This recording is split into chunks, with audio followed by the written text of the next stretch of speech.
अपने मफादात के लिए ईरान ने पाकिस्तान का साथ देना शुरू कर दिया।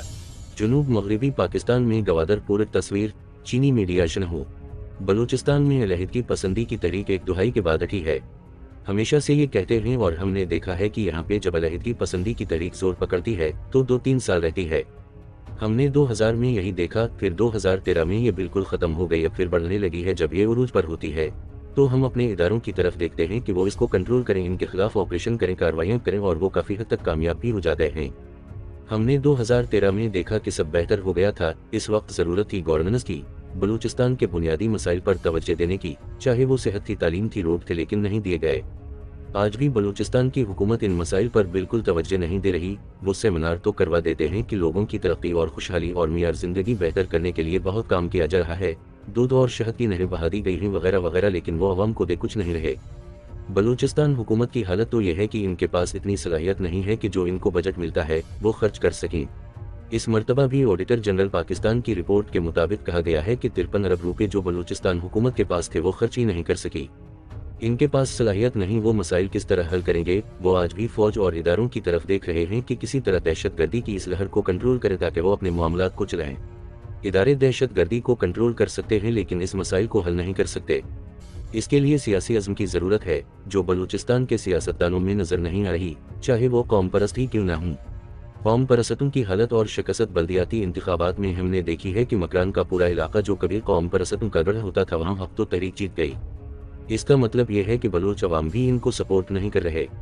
वो भी समझ रहे हैं कि कौम परस्त हूँ या ये नून लीग या पीपल्स पार्टी जैसी मरकजी धारे की पार्टियाँ ये इनके मामलात हल करने में संजीदा नहीं हैं, सिर्फ बातें करते हैं और जब हालात बहुत ज़्यादा ख़राब होते हैं तो ये उनके मुंह में ज़ीरे के मुतरादिफ पैकेज फेंक देते हैं। इससे आर्जी मसला तो हल हो जाता है लेकिन बलूचिस्तान का मसला हल नहीं होता। इसमें कुछ चीज़ों को देखने की ज़रूरत है कि ये क्यों है, कैसे हो रहा है। पहले तो तालिबान की तरफ से ये कहा जा रहा था अफगानिस्तान में TTP का कोई वजूद नहीं, लेकिन 2 साल पहले जब अफगानिस्तान में अमरीकी फोर्सेस के खिलाफ तालिबान लड़ रहे थे तो TTP ने मिला है बतल्लाह की बीत की और इस लड़ाई में वो शामिल हो गए। बाद में वो एक साथ मिलकर लड़ते रहे। अब जो बलूचिस्तान को टारगेट किया जा रहा है इसकी एक ही वजह आपको समझ आती है कि इस वक्त बलूचिस्तान में अमेरिका के मफाद को नुकसान पहुंच रहा है। CPEC तेजी से आगे बढ़ रहा है जिस पर हुकूमत काम कर रही है। गुज़श्ता दौर में इन प्रोजेक्ट्स पर काम रुका हुआ था, इसलिए TTP के हमले यहाँ पर नहीं थे। अब इस पर चूंकि तेजी से काम चल रहा है तो किसी तरह इसको टारगेट करना मकसूद है।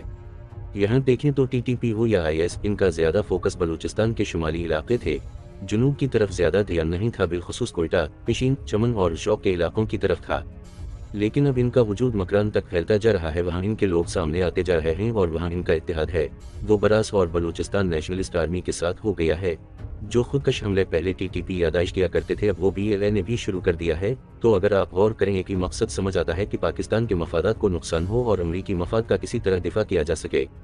अगर देखा जाए तो अमरीकी और भारतीय मफादात के तहफ़्फ़ुज़ के लिए TTP इस्तेमाल हो रही है। अगर ये CPEC मुकम्मल हो जाता है और जिस तरह हमारे ईरान और रूस से ताल्लुकात बेहतर होते जा रहे हैं तो आगे चल के अमरीकन इंटरेस्ट को नुकसान पहुंचेगा। इसलिए बलूचिस्तान को फोकस किया जा रहा है ताकि इसको गैर मुस्तहकम कर दिया जाए। यहाँ जो सरमायाकारी आ रही है इसको किसी तरह रोका जाए। बलूचिस्तान में अलहदगी पसंदी की तहरीक पुरानी है, इसमें कभी खुदकुश हमले फिदाई हमलों का नाम वाव निशान नहीं रहा, लेकिन जब से BLA, BRA और BLF की क़यादत अफगानिस्तान में बैठी तो वो अफगानिस्तान में तालिबान के ज़ेर असर इलाकों में रही। कंधार, हरात, हलमनद, ज़ाबुल और चंद इन इलाकों में इनका असर रसूख था। इसके बाद इन्होंने ये तरबियत देना शुरू की कि खुदकुश हमले किए जाएंगे। बलूच तारीख में नहीं मिलता हमें कि कभी खुदकुश हमले किए गए, लेकिन ये सिलसिला शुरू किया असलम उछो ने अपने बेटे के जरिए और फिर ये सिलसिला चल रहा है। अब कहा यह जाता है कि इन हमलों में मजहबी टच नहीं है। ये हकीकत है, बलूच मुज़ाहमतकार मजहब से ज़्यादा कौम परस्ती को तरजीह देते हैं और इनके जो फिदाई हमले करने वाली ख़वातीन व मर्द हैं इनके इंटरव्यूज़ देखें तो पता लगेगा कि वो आज़ादी के नाम पर इस कदर आगे जा चुके हैं कि जो काम तालिबान खुदकुश बम्बारों से मजहब के नाम पर कराते हैं वही काम इनसे कौम परस्ती के लिए कराया जा रहा है। कहा जा रहा है कि आज़ादी मिलेगी, हालांकि इनको खुद भी ये इल्म है अच्छी तरह कि पाकिस्तान से अलहदगी नामुमकिन है। ये एक बड़ी फौजी क़ुव्वत है, इसके उम्र है और जो लोग अलहदगी की जद्दोजहद में शरीक हैं वो 2% भी नहीं होंगे। इसका मकसद बलूचिस्तान को अदम इस्तेहकाम से दो चार करके आलमी ताकतों के मफादात को तक़वियत पहुँचाना है। लोगों के खदशात थे कि काफ़ी हद तक ईरान से भी मुदाखलत हो रही है और ये गुज़श्ता 3-4 साल में हमने महसूस भी किया है कि यहाँ जो अलहदगी पसंद थे वो यहाँ पर हमले करके ईरान की तरफ चले जाते थे, वहाँ इनको पनागाहें भी मैसर आती थीं।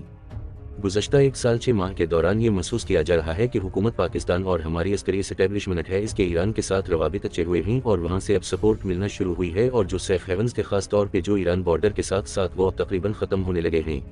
इसकी मिसाल गुलजार इमाम शनबाई की गिरफ्तारी है जो बहुत अहम है, और इसके बाद उसका कौमी धारे में आना और ये बताना कि किस तरह नौजवानों को शामिल किया जाता है। अलहदगी पसंदी की तहरीक के खिलाफ अगर इस वक्त ईरान पाकिस्तान का साथ दे रहा है तो वो भी इस वजह से दे रहा है कि इसके मफादात भी यही हैं कि किसी तरह वो इस ब्लॉक का हिस्सा बने जिसमें पाकिस्तान, चीन और रूस है, ताकि वो भी आगे मुस्तकम रह सकें। ईरान के नज़रिया की बुनियाद ही इसराइल और अमेरिका के खिलाफ खड़े होने पर है। वो अब देख रहे हैं कि एक नया ब्लॉक वजूद में आ रहा है, इसमें वो भी शामिल होना चाहते हैं। इसके लिए इनके लिए ज़रूरी है कि बलूचिस्तान में अलहदगी पसंदी का रास्ता रोकने में ताउन करें। पाकिस्तान की हुकूमत और फौज के साथ ईरान के ताल्लुकात मिसाली होते जा रहे हैं। Army chief general Asim Munir का दौरा तहरान उसी सिलसिले की कड़ी है और आने वाले वक्त में पाकिस्तान ईरान के ताउन से बिजली और गैस के बहरान पे भी काबू पा लेगा।